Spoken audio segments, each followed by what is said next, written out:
the answer to happiness is not to be perfectly beautiful. This I know to be true. It's probably nice. It opens doors. It's not yours forever. And so figure that out. Figure yourself out. Contribute something. Be of value in so many other ways that it's okay. But I think when we spend time investing in relationships and these skills of the mind that we're here to contribute and support the society we're in, I think we would worry less about our laugh lines. Welcome to the multiverse, where we believe that mushrooms can actually change the world, and that if humans mirrored the magic and wisdom of the fungi kingdom, we would have a far more joyous and connected planet. Each week, we'll be meeting with thought leaders and experts to extract the best insights and stories across everything from functional fungi, psychedelic medicine, and so much more. Thanks for listening. Step into the multiverse with us. Hi, everyone. Welcome back to another episode of Into the Multiverse. I am super excited today because I've been a fan of yours for a really long time. And I have, the callback story that I want to start this episode with is you did a podcast for a little bit with Neil Strauss in a sauna. Yeah, and I remember somehow coming across that podcast. Yeah. And there was this concept that you introduced to my psyche about going first. And I remember it was like on the way, I remember listening to this when I was on the way to New York City. And it was super informative. I was moving to New York at the time.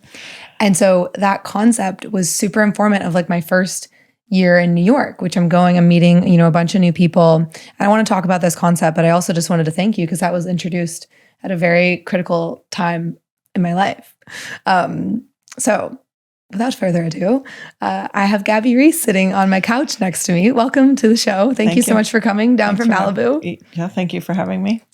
I have been stalking you on the internet this morning, and I called a mutual friend of ours too to get some details on you and some dirt. Some dirt. You've done a lot of media. People know your name, and I'd love people to leave this episode with a little behind the scenes of your mind, your mental health journey, and maybe some info on some stigmatized topics like mushrooms, death, etc. I'm gonna give a little bio of you from what I found. Okay.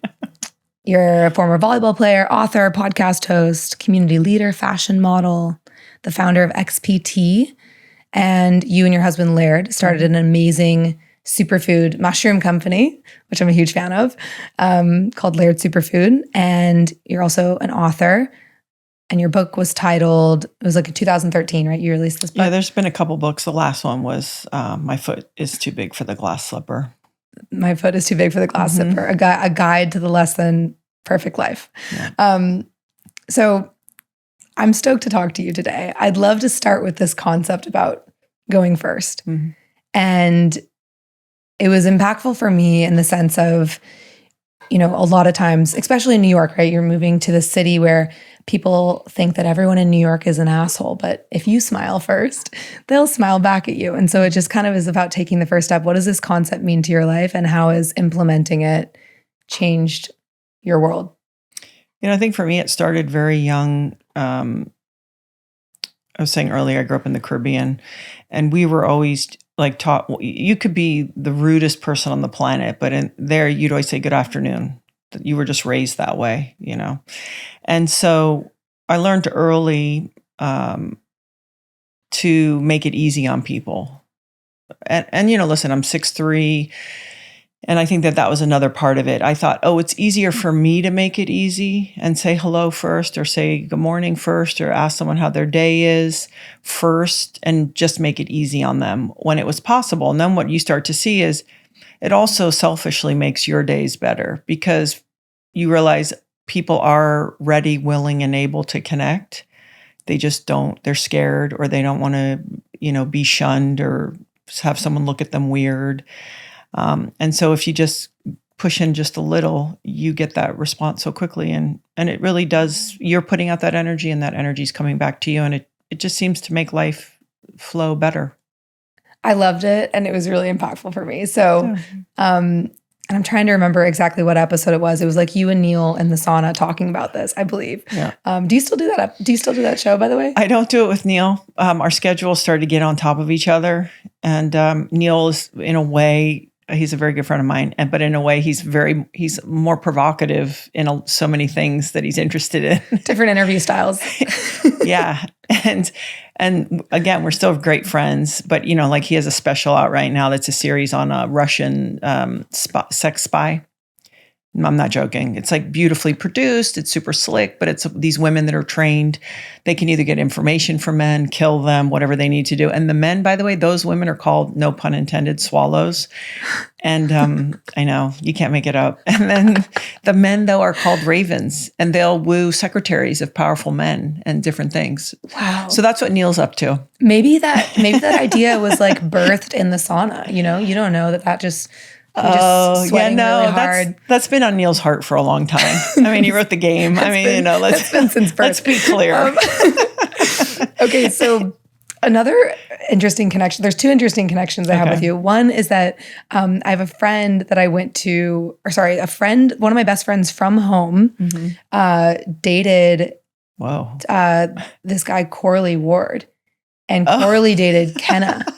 That is really weird. Yeah, sorry. I explained that wrong. One of my best friends from home's older brother's name's Corley Ward. Yeah. And got it. And that was actually, I think, where I first came across your work. Okay. Because I went out to Hawaii to visit, and I became friends with Kenna and met her out there.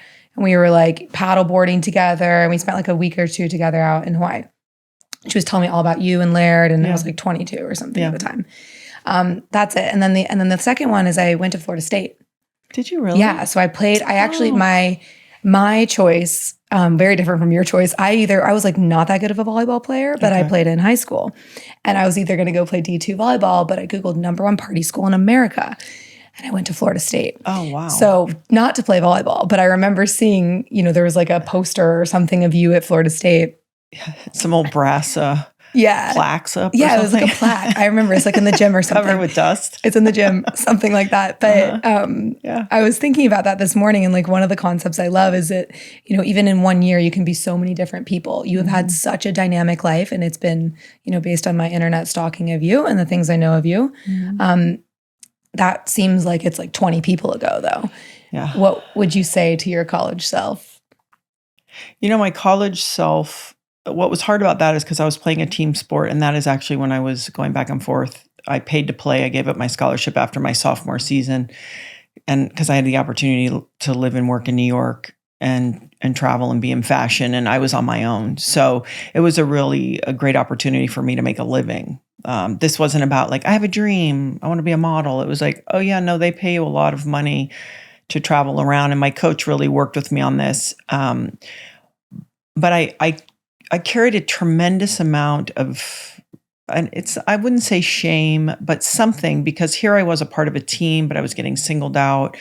Back in the days, this is like magazines. So if you're in covers of magazines or in magazines, and I didn't know how to make peace with that. I didn't know how to be in pursuit of something and try to be successful and, kind of be big, but then be a part of, and, sort of having the most important people, my teammates and others, know like, hey, I do this with great humility and I'm a part of this team. So there was a lot of years of some torture, and maybe I just would have trusted myself more that it's like, hey, you're working hard. You have your mind in the right place as far as like ego and perspective. And if somebody doesn't like it or get it, it's like an F off deal. But you don't do that when you're 18 and 19. You do that closer to 30, I think, usually, unless girls that have brothers.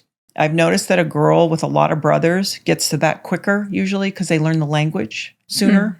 They learn like it's not personal. So maybe I would have told myself not to waste time fretting about that stuff, because it takes energy and it's not productive, and people are going to do what they do. I guess the way I want to ask this question is like from that moment in time, a lot of things we talk about on this podcast are mental health, creativity, psychedelics. What has been your mental health journey since that point? And what would you say is like the state of your mental health now, and things maybe that you do to take care of it? But I'd love to hear about your story, like through the lens of your mind. I do everything through my mind. There's people who are very feeling and kind of emotional. I I listen to my instincts, but I do a lot of my feeling through my mind. Meaning, when something's happening, oftentimes my children are maybe the only people that have gotten me to really react. It takes a long time for me to react. So my whole life, I've really looked at things and thought, well, how do I want to respond to this? How do I actually feel about this? So there's good and bad in that, right? The good is my mental health has always had there's sort of a decent level homeostasis because I could kind of work my way through stuff early, very early. I didn't live with my parents from age 2 to 7. So there was some stuff I either had to work out or probably suffer. And I think you work it out. You go, okay, how do I make the best of this? This is hard. Okay, but you'll get on with it kind of thing. Then you get into athletics and you almost reinforce that mentality. Like you're getting your ass, you're training hard. You have to find the way within yourself to deal. So I probably reinforced that.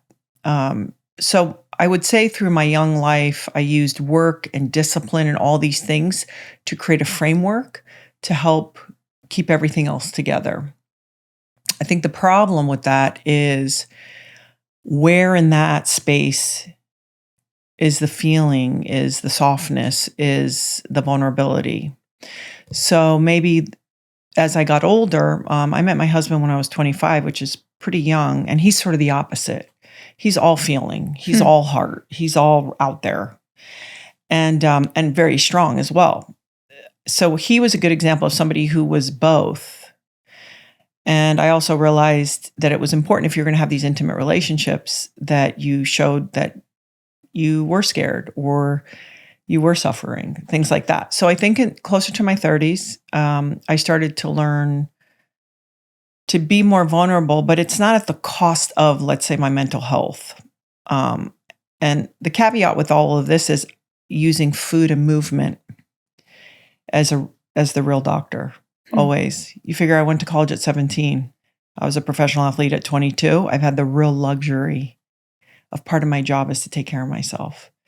And so within that makes that mental health, that homeostasis, it makes it a lot easier. So I think working from that place always has been kind of my anchor.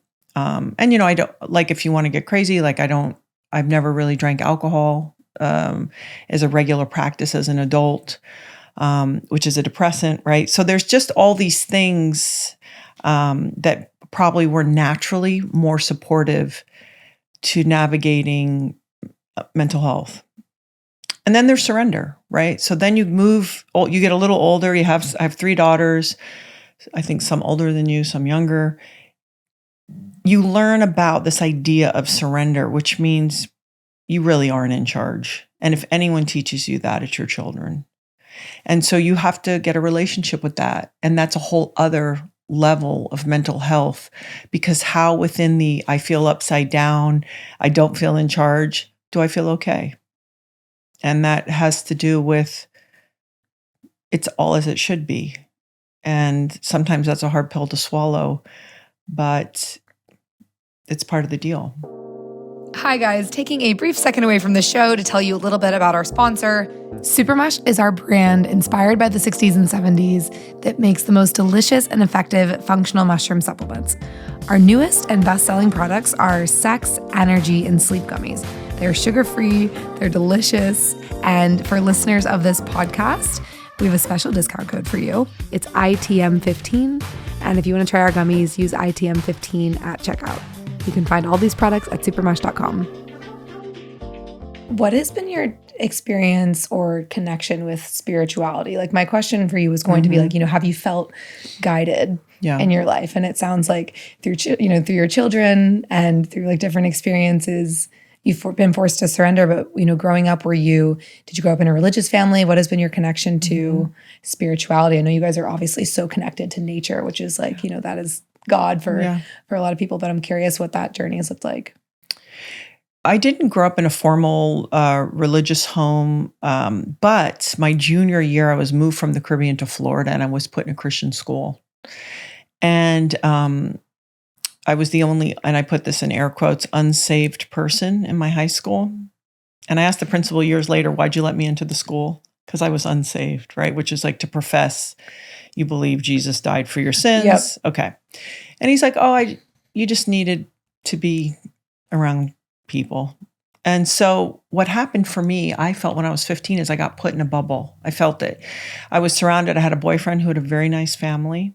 And right, so there's religion and everything right about that. Oh, can I help you? Clean living.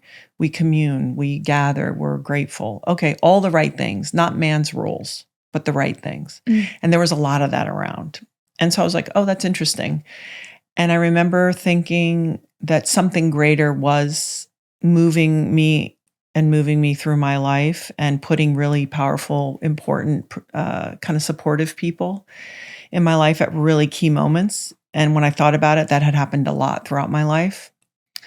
And so maybe it's not a man with a white beard, but certainly the idea of something much greater than me has always been a part of my life, but especially I'd say from 14, 15 on. I mean, I was even reading books like, I remember this one book called Piercing the Darkness, which basically suggested that there were sort of like dark and light forces, good and evil, whatever we want to say, kind of angels, and they were like playing out the roles, but using humans to do it. And I remember reading this at like 15.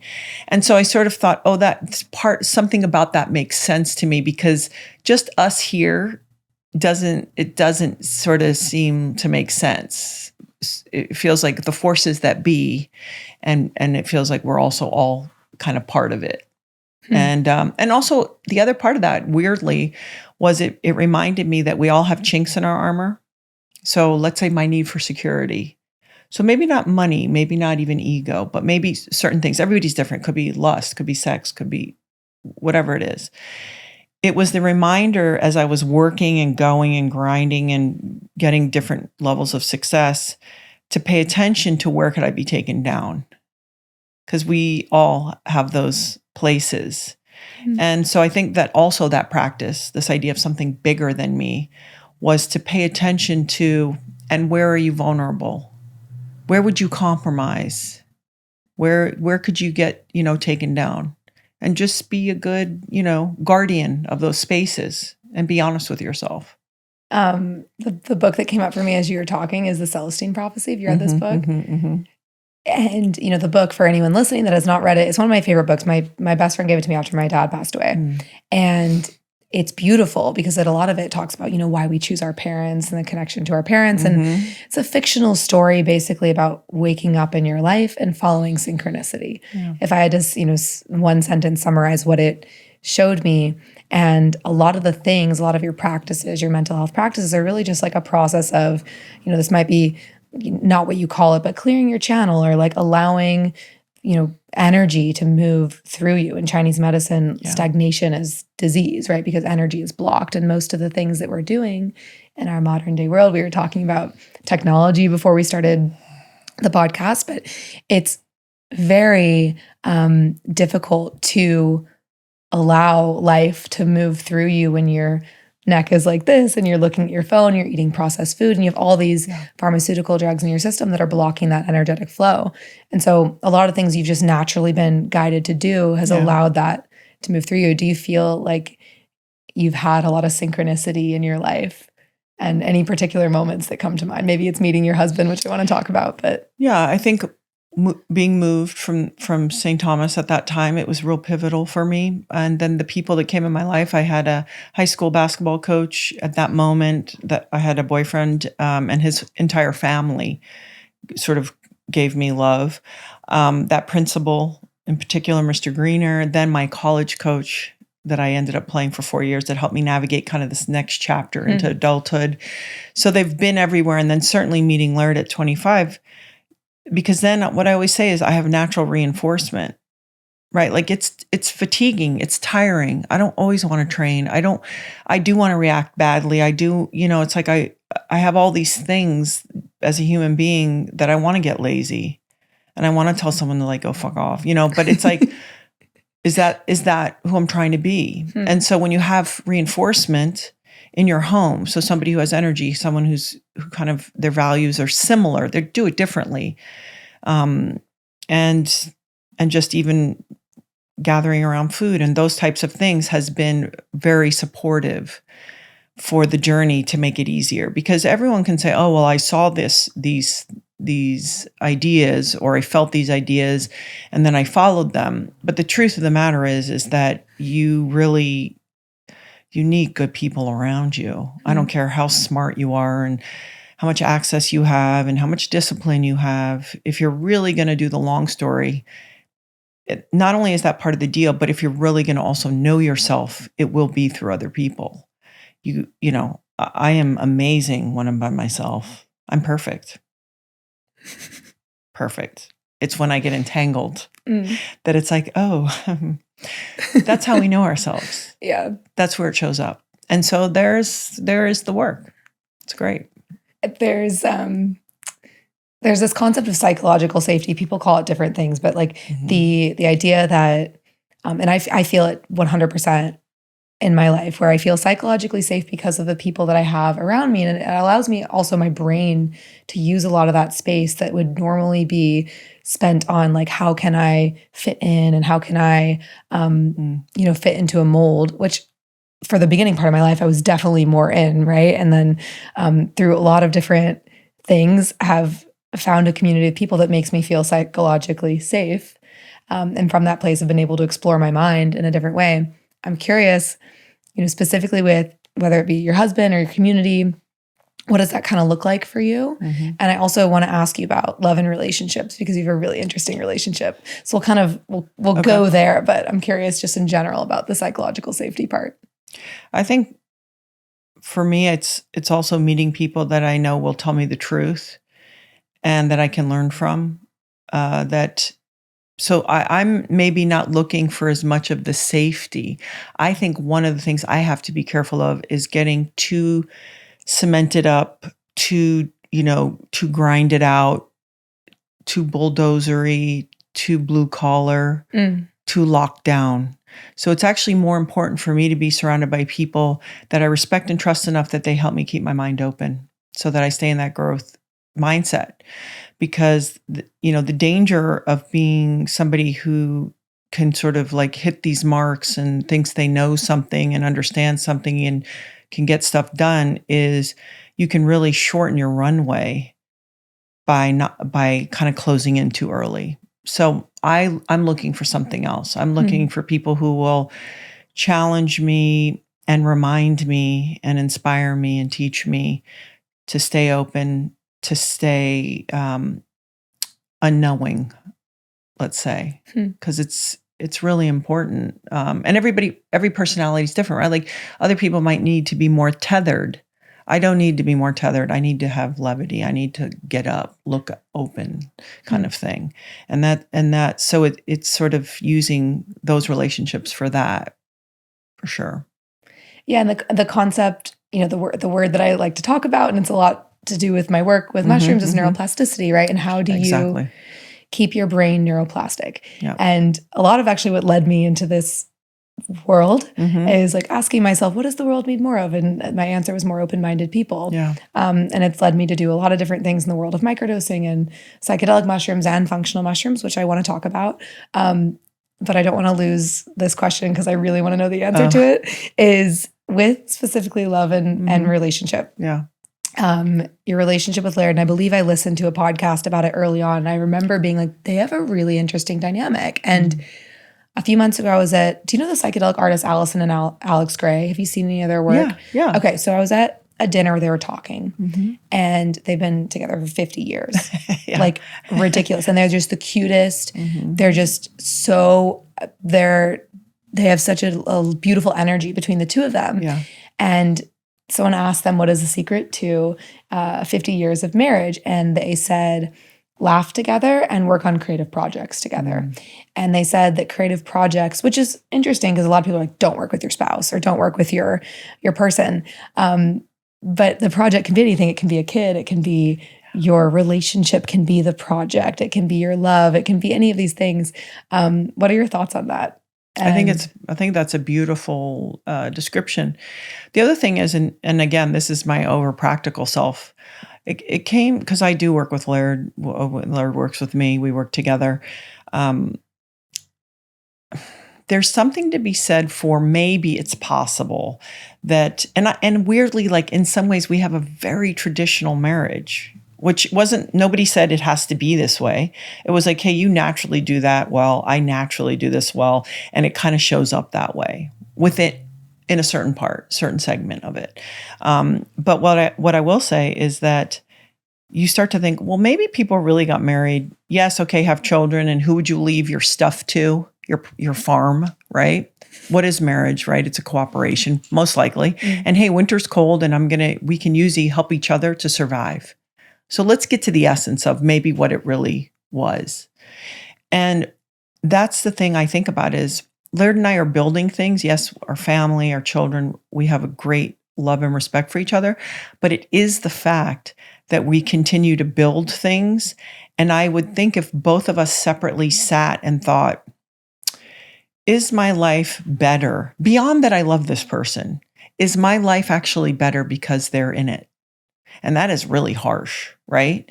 But I think that is also what makes it successful. I enter the relationship with the idea of service to the relationship, of service to Laird. How can I make your life better? How can I support you in your goals and your dreams?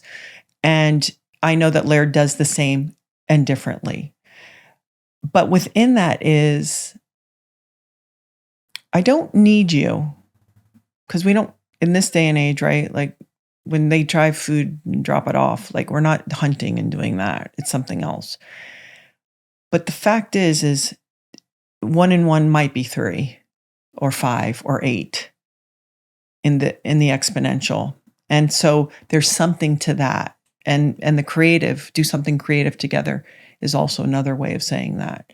And so I think that that's really, really important. I think people, Laird and I both separately understand to make ourselves happy.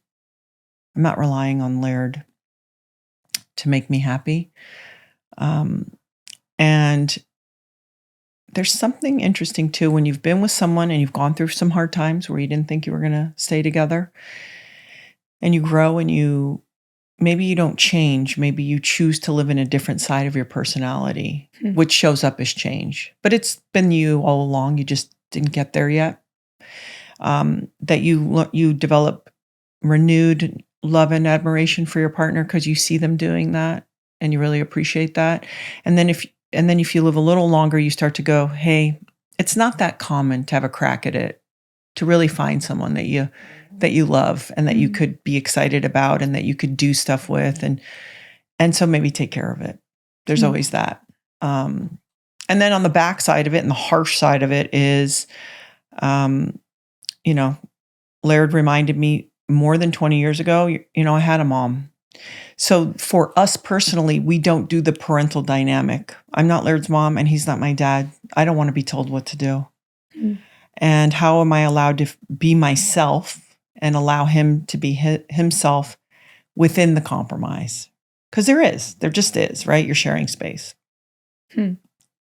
But I have to say, if you come with how you can serve the relationship, and for me personally, also, I know it sounds silly after 28 years, I'm drawn to Laird. I'm attracted to Laird, and that means in all the ways. I don't mean I'm physically. Yes, physically I'm attracted to him, but it's like it's magnetic for me as well, which I need, because some days you're just like, that is what's also helping you. I think it's a beautiful way to describe it. And there's I'm reading this book right now with my boyfriend called Love Between Equals. We're doing a cute book club about it. Yeah, great. It's all about this concept. It's all about, there's you two independent humans, and then there's the relationship, which is the third party. And anytime one person kind of feels out of balance or they're doing more than the other person, that you remember that you're serving this like third entity, which is your love.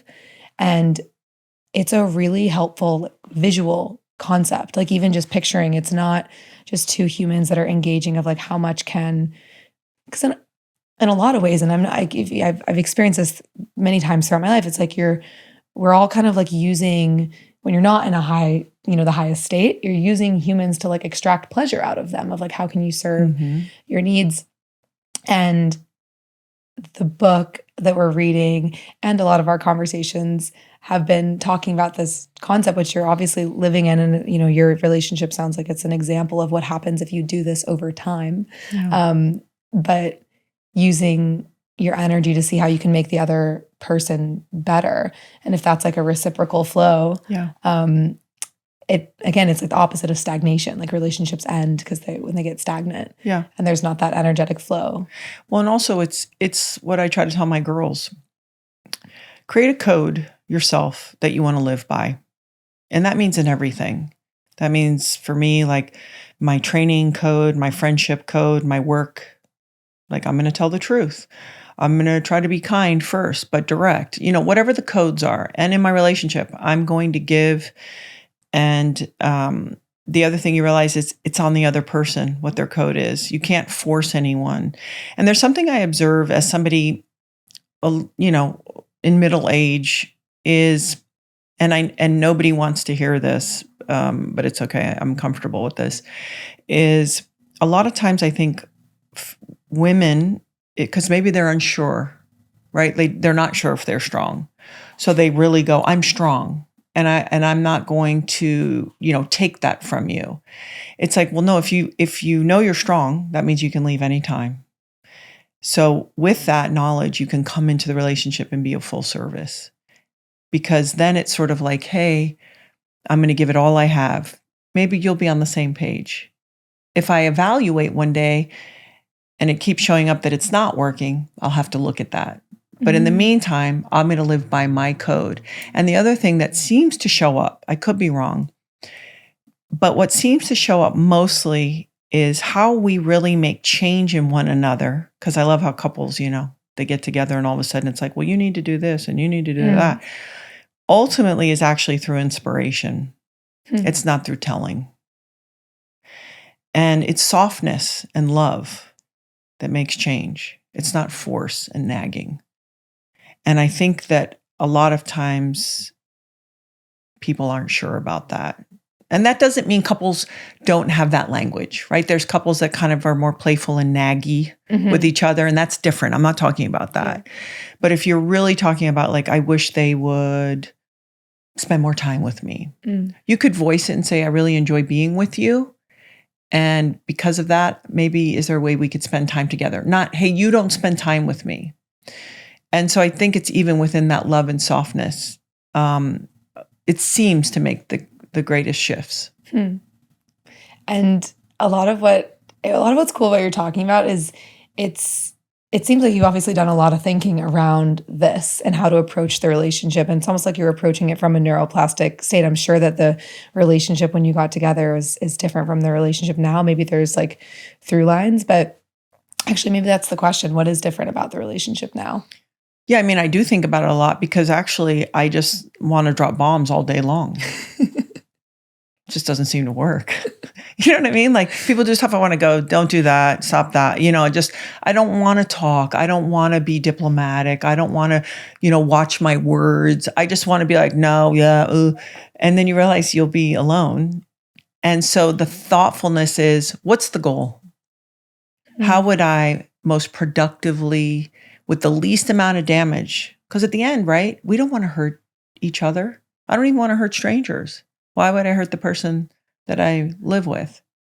And so that's actually a little bit of discipline, weirdly, right? Like you have the impulse sometimes and you're just like, is that gonna get you back to the code really where you're trying to go? And it doesn't mean not having boundaries. I certainly have boundaries. I'm not talking about that. I'm talking about the way you approach it. And so I've gotten way better at that. When I was younger, I didn't say anything at first. So I learned that doesn't work because then you leave one day and someone's like, what's wrong? And you're like, yeah, I'm over this. It's like, okay, but you didn't say anything. It's like, yeah, I was scared. So you being maybe overly brutal, depending on your dynamic, may not be the way. Even how's the moment? I'm perfectly happy to wait an hour if I know saying it in an hour is going to be received because you're not in chaos. Do you know what I mean? Yeah. So I think it's having kind of a sense of it. There's this quote around like, do you want to be right or do you want to be happy? Yeah. You know, it's like the one sentence summary of this concept. Right is just, it's a 5-second, it's a donut. It's like tasted great, went down, and then you feel sick. It's just a no-go. It doesn't really matter. I really like that analogy, right? As a donut. It is. It's just like, oh yeah, I was right. Oh, that donut tastes good. And then it's like, oh, I got a stomach ache. And I got a pile of shit to go clean up. Yeah. Because I just nuked everything and everybody. And sometimes that warrants it. So you can remember. Yeah. You got to do that too. Don't kid yourself. There's days where we all eat donuts. Yeah, you just got to shove one out and be like, oh yeah, that's why I try not to do that. Yeah, I remember this feeling. No, I love this. That really resonates with me. I'm gonna remember that. And speaking of creative projects, creating with your love, you guys created LAIRD together. And this is a perfect place to pivot to talk about mushrooms, which is my favorite conversation topic of all time. Yes. So LAIRD is a superfood company that also has functional mushrooms in it. I want to talk about mushrooms holistically. We'll start with the functional mushroom elements. What is your relationship with functional mushrooms? Why did you decide to start LAIRD? Why did you put mushrooms in them? All the things. Sure. Well, LAIRD Superfood is an accident. LAIRD was doing these coffee drinks for a lot of years and sharing it with his friends. And then one of our friends is an entrepreneur, and he's like, hey, how hard could this be? Because he kept hearing everybody go, well, what's in that and how much and da-da-da. So literally in 2015, he did a couple samples, which really became our Sweet and Creamy, our original creamer. And then it was like, okay, well, let's be thoughtful about this. What are the things, if we could just trickle into our daily consumption, that would bring buoyancy to the system, besides the experience, the wonderfulness of get jacked up on caffeine or have brain fuel with fat. But mushrooms was certainly at the top of that list. And so LAIRD has a philosophy himself. It's like, hey, if you do something every day, make it the best. So what you're eating, what you sleep on. The guy can walk around in surf shorts with no shirt on all day long. But when it comes to, if you're doing it every day, do the best. And so the mushrooms, the functional mushrooms really came to that. And it was like, hey, it's so easy. We can put it in there. People have it in their creamers. We have it in our coffees.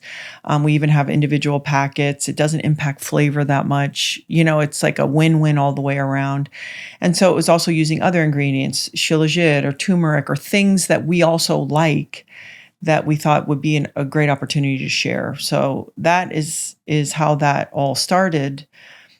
And then on a side note, I've never even taken a psychedelic journey. I grew up in a being born in 1970, our parents were usually kind of more druggy. So either it just was, you're just like, oh my God, who's driving the ship, So I, especially because I went to athletics, got super linear. Not against it, just not a relationship with it. So I guess about 3 or 4 years ago, though, because of Michael Pollan and his book and how thoughtful it is, I did start microdosing. So even now, maybe 2 or 3 days a week-ish in cycles, I microdose. And the impact it's had on me personally, I've really enjoyed, because one, that the ease in which I feel that homeostasis, I don't have to just think my way to it, which oftentimes gets really boring. You just feel it. And also I felt like my head, because there are a lot of details with kids and work and everything else, my brain felt softer. I started getting cement head. I could feel it.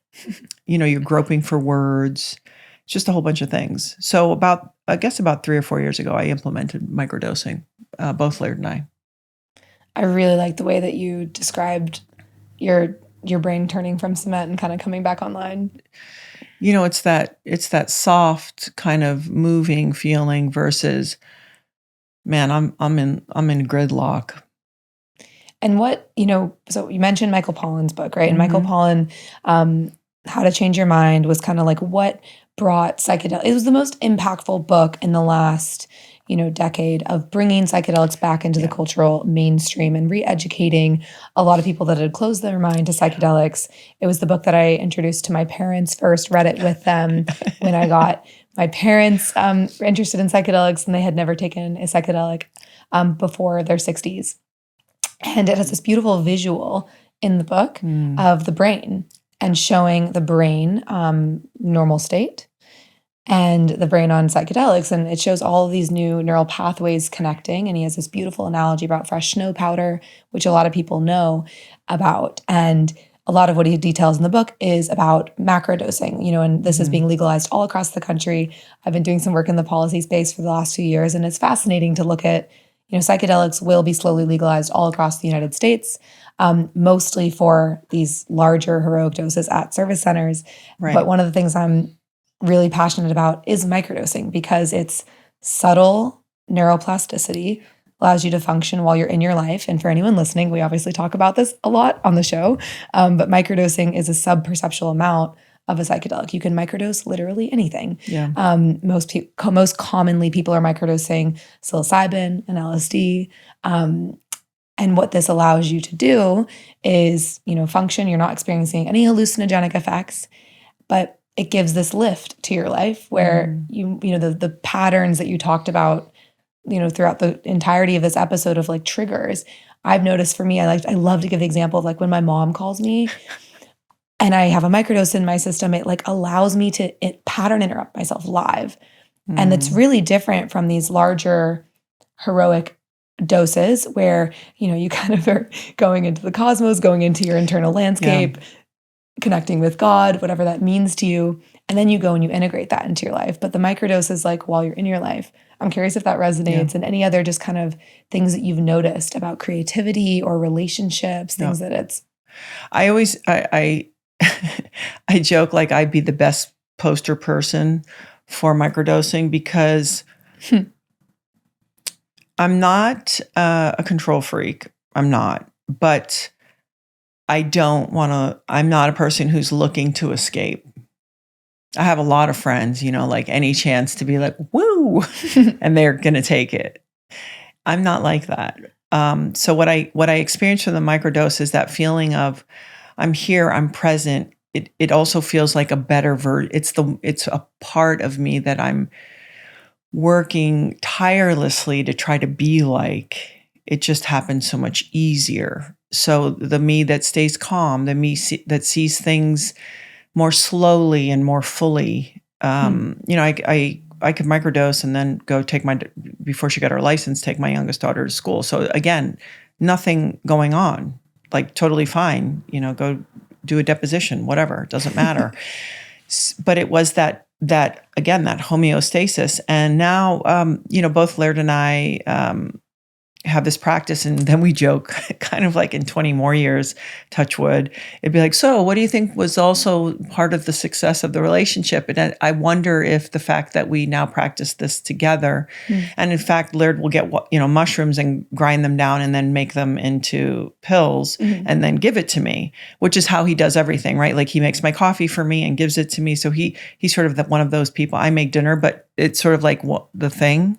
Yeah. And that part of it also is really enjoyable. I know it sounds strange because you can certainly get them measured out ahead, but there's something that I really appreciate that he does that for me. But yes, I feel just more willing to take it as it is. I'm not so far in the future. I'm not worrying about, I'm just like, let's see. And that makes it a lot easier. That's really beautiful. And a lot of people don't know this, but microdosing is also not something that was invented in the 60s for the Silicon Valley companies. Which it's funny because I'm in the world of educating people around psychedelics and the amount of people that I interact with. I was one of these people. I grew up with the DARE program. I grew up in Missouri, so it's very rather comedic when my cousins and aunts and uncles listen to the podcast. But the history of things and the fact that we don't understand the history often is linked to the problems behind a lot of things. And so my entry point into psychedelics was understanding the history of sexuality. And a lot of this was the construct of marriage and deconstructing that whole ideology and looking like, oh my God, the ancient philosophers that we derive most of our belief systems from were all talking about their, homosexual relationships. And it wasn't even called that at the time. And I was like, wow, how did we not include this as part of our history lesson? And then it actually, because psychedelics were so linked to religion and my study of religion. That's like how I originally started getting into the study of psychedelics. And there's this amazing book that Brian Marascu wrote called The Mortality Key that goes into the history of psychedelics. And it brings it full circle to what you talked about at the beginning of, the beginning of this episode around religion and Christianity and these rituals. The thesis behind the book is that the reason why we have this massive drop off in religious affiliation, where people define themselves as spiritual, but not religious, is because we took psychedelics out of the church in a lot of ways. Yeah. So and a lot of people are finding psychedelics and this like connection to divinity and the practices behind them outside of religion, but they're giving that, it sounds like even just this practice that you have with LAIRD is like a ritual that's a connection ritual. Yeah. And it's keeping your minds neuroplastic together, which is really beautiful. Especially because as you get older, right, everything that you've seen with one another or done or little habits or whatever, either they're going to be endearing or you'll drive each other nuts, right? And so how do you look upon things with appreciation every chance you get? And I really hope culturally we don't kill God, because I feel, we don't need to have all necessarily the rules and somebody of authority telling other people, but I do see sort of this movement away from this idea of something bigger than us. And I believe when you go in nature, like when you really pay attention to nature, the intricacy, the precision, why would we not want to experience the idea of is it a miracle or whatever it is? I don't need to put a framework around it. So I do love the idea. Obviously the burning bush and all the visions, it's like, of course, what were they doing? But my hope is that we don't get so like technology, I'm going to put a chip in my head, I'm going to go to Mars, that we lose sight of sort of the greater than us. Arthur C. Brooks, he writes a lot about happiness, and he wrote a book called Strength to Strength. And if you say, hey, Arthur, it shows up in the study, he teaches at Harvard, what do you think would be the number one? Obviously, besides community, he's like, get small. And I think that really is helpful.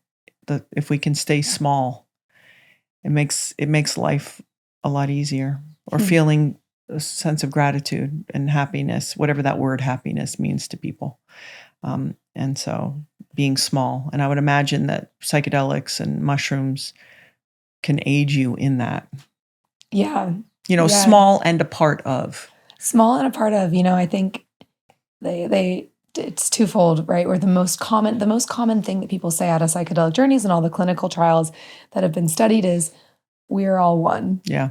And the first time I heard that sentence, I was like, that's stupid. Like, I am in this body, you are in that body. We are clearly not all one.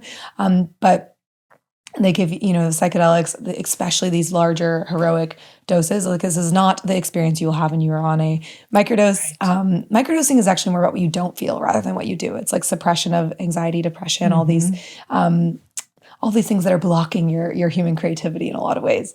But this idea that you get, connected to nature, it can be replicated through anything that's not psychedelics. It's a psychedelic state. So breathwork, meditation, these are all common ways, but even cold heat exposure, like people can experience the same brainwave states without the actual psychedelic.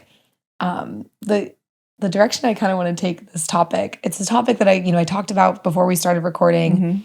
I've been thinking so much about death because of my recent experience with my dad passing away, and psychedelics and mushrooms have been a huge part of that, and more so from the lens of how mushrooms process death. And this is not even just psychedelic mushrooms. And I wrote this thing called Mushrooms Eat Death for Breakfast. And it was a story about how my dad passed away and the lessons that we can learn from mushrooms, because they literally eat dead materials and return them to the earth.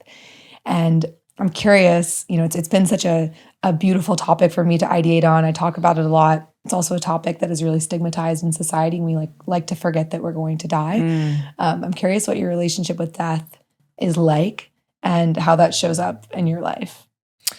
It's interesting. So my father died when I was 5. So I had, which is in some way, I mean, it's sad, but the good thing is when you experience loss early, you understand that there's loss. I think it can be very hard actually if it gets pushed out late, and somebody experiences loss for the first time later, because maybe it's more jarring because what we knew to be true, right? So I think experiencing that gave me a sense of what, the idea that death exists. And my dad was quite young. He was 33. So then I marry somebody who does a job that is certainly perceived as dangerous, and I have people always, sort of asking me like, oh, don't you get scared, when LAIRD. And so LAIRD's relationship with death, he knows a lot of people, many people who've died, right? We know a lot of athletes who've died, extreme athletes, what have you. But because of living with somebody who does something dangerous, it'd be like maybe living with a fireman or a policeman, I don't know. Except Mother Nature is very straightforward. I think the waves in a way are safer than people, right? I think LAIRD's understanding of what are we all doing here, because he has that relationship with death all the time. So I've been with him for so long that I think part of me has understood, yeah, it will happen, and I'm not going to worry about it too much. I'm going to try to make this journey that I'm on as kind of rich and simple as I can, right? I don't want to spend a lot of time, even though I do, on like so much minutia. Like I'm the minutia keeper for the house, right? LAIRD's like, let's go out in nature. Have you looked at the sky? Have you, he's way more dialed in, and I'm like checklist, But it's that reminder of, I just really want to be with the people I love, and I want to express myself and participate in the world that I live in. I want to contribute, and after that, I don't really think it's so much more complicated. Except, maybe to keep learning and evolving, but I don't. As much as I strive within it's pretty simple, and I think it's because of understanding like we're not here forever. And even getting attention early, at 18, 19, you realize, oh, that's a game too. Don't bother. Right? So, because you play the game, you get some, you lose some, weren't you? Then you're past, then you're up again. I have friends that are, very well known, and, oh, here's your statue. Okay, now, oh, there has been. Like, it's just, so I think seeing all of that too, connected to immortality, it's like, oh yeah, don't spend a lot of time there. It's because it's all kind of part of an illusion. And the other side of it is like, when things are inevitable, try to get a relationship with it. For me, it's like aging. Like when things are inevitable, do what you can do, but find your own relationship with it. And that would include death. I love the way you're talking about it, because a lot of, it's funny, right? It's the most stigmatized topic in society. And it's like the only thing that connects all human beings is that we're all going there. And especially because a lot of I'm sure you touch so many of these worlds in the world of biohacking and longevity enhancement, right? And all these things. And I talked about this recently on a podcast, and I thought it was really funny because I was walking through New York recently and I saw a sign that said erase your smile lines. And I was like, oh my God, that's like, it's so wild that the messaging that we're being pushed is to erase the fact that we show emotions on our face. Yeah. And especially in the world of beauty and the modeling world you came from. Like I did that for a few years in New York as well. And it was really illuminating from the sense of that being something to hold on to, and revered so much in society. And I think there's like this balance that I'm always trying to strike between, like, we were talking about our HRV and like longevity and all these things. Yeah. And at the same time, building a beautiful relationship with death and these like inevitable things. So I'm curious, specifically like speaking to women, because women have a way tougher go at this in society than men. Yeah. But like, what is your relationship with aging and beauty and like all of the worlds in which you've come from? I'm curious like what your current mindset is on it. Aging. I also want to confess one thing though. As a parent, when you're dealing with your children, you're constantly having to work around on their safety and well-being. And so you can be kind of okay or sort of try to be fluid with your own immortality and all of that. And it's a funny thing, like when your kids are out at night and it's 1:00, I think there's things that you're always having a relationship with of, that's where I used like the work, Byron Katie's work, to be like, is it true? Can I know it to be true? It's like, how do you really let go? Because the death part, when you have this biological impulse around your children, which is very powerful and can make you crazy. And so it's like, how do you keep working that out? So there's always that. Because I don't want to sound like, oh yeah, death and I, we're hand in hand. I've had my own nail biting times. Listen, aging as a woman, I think if you're making a living doing it, if you're you're bringing that to your partnership, like all the things that we do, I learned really quickly to try to develop skills.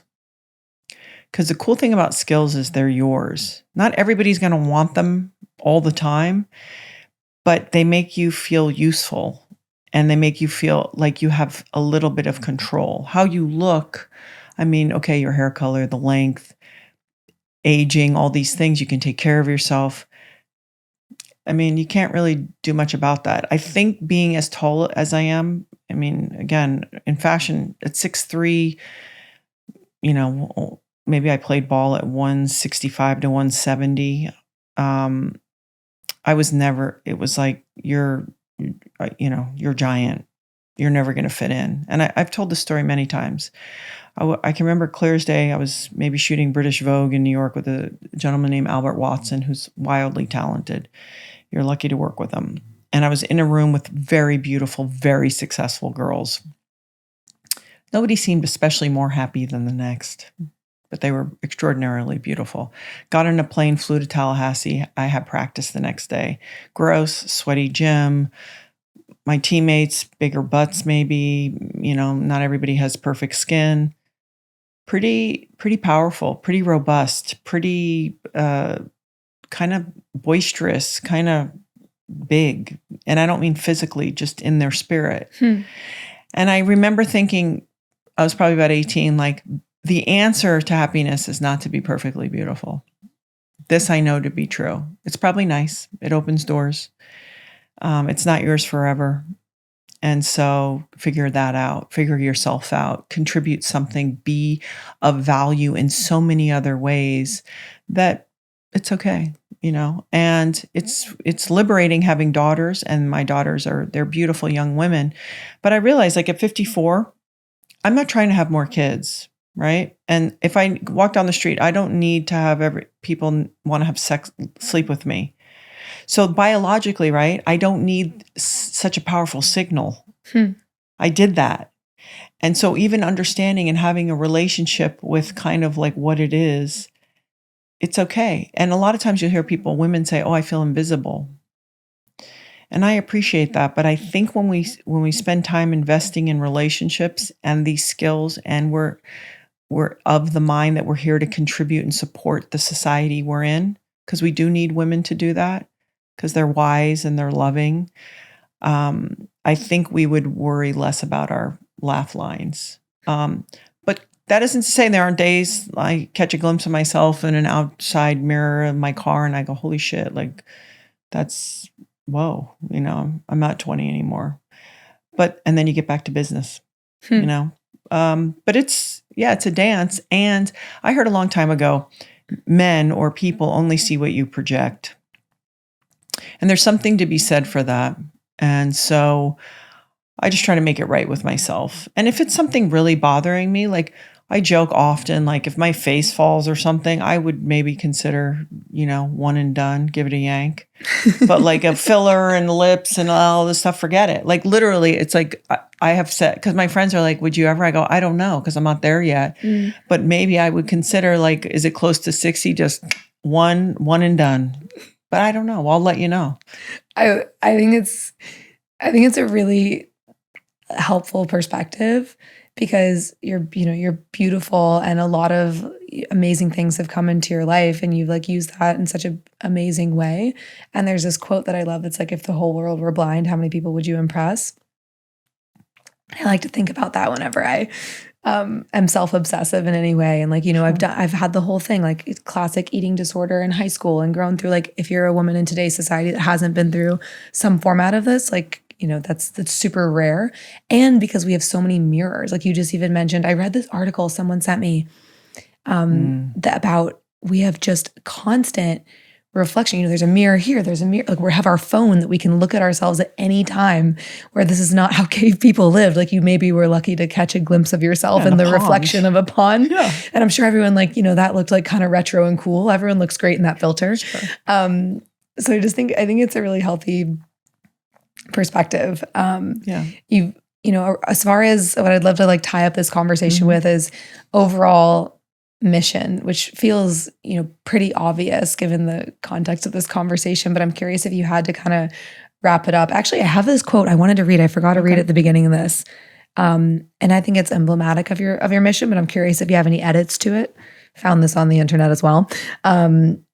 And I think it was in response to like, what is just your life advice to yourself? And you said, take care of myself, my family, be my own boss, learn, do not stay stuck in titles or the past, hope to have my external world reflect my internal self as much as possible, wring the hell out of the time I'm given, seek my own approval and the approval of those who know me and love me within reason, make new mistakes and not repeat them. Yeah. Anything to add to that? Any other color? I think as I get older, one thing that really shows up over and over in a world where we are more disconnected and we don't communicate quite as much is there was a quote in Natural Born Heroes, to be a true warrior, one must be compassionate. And I think we're losing both edges of the envelope, both corners. We're losing more loving and we're losing more warrior. And everyone is swimming around in the middle. And I think it's really important because everyone's anxious and they're having mental health and all of these things. And I think it's because we are swimming in the middle. So all I would say is to invite people to develop both sides of themselves equally, because we need it. Like your neighbors need it. It's like your house, your block, your town. I think people would react a lot less because they'd be less scared. They'd be more in their warrior. They'd be more understanding and compassionate and more loving because they'd have the other side. And they could roll in between all of those gears instead of between fear and hysteria. And my hope for the group coming up and for me to continue myself, because it is work, right? It's like training. Before I came here earlier this morning, it's like, just because I've trained, it doesn't stop. These are practices. And just the invitation for people to practice, because then I feel like when people walk around with knowing inside that they can be strong, it just makes everything else easier. It makes the ability to go first, put other people first, try to see it from someone else's side. It just makes all of that a lot easier. And it's never perfect. There's moments that, life is stressful and you feel scared, and that's okay. And just observe it. You don't have to go down a hole and say, I must be anxious. No, you're just feeling anxious. And just more of that a little bit. It's so beautifully said. I like the idea, like the concept that resonated with me is just the extremity, how we're like all floating in the middle, this autopilot feeling. And a lot of that, it's this whole other tangent as I'm trying to wrap up the episode. But like the quick note on this is most of the time when we're in autopilot, it can be a factor of it is the pharmaceutical drugs that we're taking that keep us in our brain and away from our heart, away from like emotions, feeling. And the more you can start to unlayer those things and get back to nature, get back to these practices, food and movement, all the things, microdosing, all the things that you're talking about that are a part of your life, those feelings feel like they naturally come out. But these are tools. Yeah. Like the mushrooms, the exercise, the real food. Mm-hmm. But if people think they can escape working, they're out of their minds. So we're not going to medicate it out. We're not going to tap it out, swipe it out. It's still going to take real work because our biology is no different. So the other side of that is whatever that looks like for a person, you can't avoid it. And so I think it's also to encourage them to make that practice something that is interesting and exciting to them. Because if we're really going to feel good, we're going to have some work in there. The only things that have ever actually healed me have been really hard work. Anytime I've done all the things, all the, had a whole pharmaceutical journey of my youth, and like all of those things, and the things that have really healed me have been very, very difficult. Yeah. Lucky you got out of it. You're lucky, really fortunate. Yeah. Yeah. Very. And I love this conversation. I'm excited to go back and listen to it to myself. What is coming up for you in the next 6 months? Things you're excited about? Anything you want to share, plug, things you're working on? I'm not much of a plugger. Listen, I have, if people drink coffee, or we actually have really beautiful instant products too. We don't use any natural or artificial flavors, which is pretty hard to do in a consumable good product. So I feel good about that. So LAIRD Superfood is great. And if people want to learn more, I have a lot of smart people on my podcasts, whether they're scientists or endocrinologists or people that have taken sort of a traditional route, but they're also kind of really giving in their field the lifestyle support information for that. So, the Gabby Reece Show. But otherwise, no, I just like to invite people to, invest that thoughtfulness directed inside. Going inside is the scariest and hardest place, but keep directing it inside because they can bring that forth into the world that we live in. And I feel like if we can just even do that, that's pretty successful, I love it. The last thing we ask everyone is, this is a podcast inspired by mushrooms, is what is the most powerful lesson that you've learned from mushrooms? The distinct reminder that it is as my perspective is. How does consuming something shift? It didn't shift my reality. It helped me gain another perspective. And so I just really not only appreciate that, but I also appreciate kind of for me how the mushroom is the body and the head. And it's, if we're saying nature or God's medicine, just the kind of valuable lessons in there. I don't know. It's been an interesting and late kind of discovery for me. So my gratefulness for it is pretty deep because for me, it's another one of nature's tools to help us in our journey. And it's really, it's like harmonious with us, right? It's helping us be maybe more of who we are, not telling us to be different or other. And I think I really appreciate that too. Yeah, my last stat to leave people with is we share most of our DNA with mushrooms. So we're more closely related to them, animal kingdom, fungi kingdom, than we are to the plant kingdom. So they do work harmoniously in our body. This is so fun. Thank you so much for coming on the show. Thank you. I appreciate what you're doing. Yeah, no, I'm really excited about this. We'll link up all of your things, and you're on Instagram, Gabby Reece. Yeah, Gabby Reece, Reece with a C. Who spells it like that? I don't know. I actually, my Instagram this morning, I was posting, I was like, Gabby Reece is coming on our show, and it's spelled with the S. It's okay. So that's the automatic people hear it, but it's Reece with a C. Thank you so much for coming on the show. Thank you for having me. It's so sweet. And I love your brand, by the way. Thank you. Super Mush. We have it at my house. You do? I have some gummies for you. I'll give great. them to you. One of my daughters loves them. I'll get her like a hoodie and stuff too. We have a whole merch line. What an exciting project for you. I love it. Yeah. I love it. It's like, it was all of the copy, sorry, Luis, I swear we're ending the episode very soon, but all of the copy, everything was all written on microdosing. So it was all inspired by, I really feel the spirit of mushrooms, and it's 60s and 70s inspired. It's all fully legal, functional, superfood. So no psychedelics, but no psychedelics yet. But I love it. I get to talk about mushrooms for a living. I'm going to a mushroom farm in like 5 minutes. I'm really excited. That's great. Yeah. Well, I think listen, if you're going to invest your time and your life into something, pretty great. Yeah. I love it. All right. That's a wrap. Thank you for listening, and we'll be back with another episode next week. Thanks for diving into the multiverse with us. If you're interested in being a featured guest on the show, sponsorship, partnership, or you're just mushroom curious, we're always looking to expand our mycelium network. Be sure to follow us on Instagram at Into the Multiverse, where you can find clips from this podcast, psychedelic legalization news, events that we're doing, and so much more. We've also created our own in-house consumer lifestyle brand called Super Mush. We make mushroom mouth sprays. We make a whole line of mushroom streetwear. You can find it on Instagram at Supermush or online at supermush.com. We'll see you next week. Much love.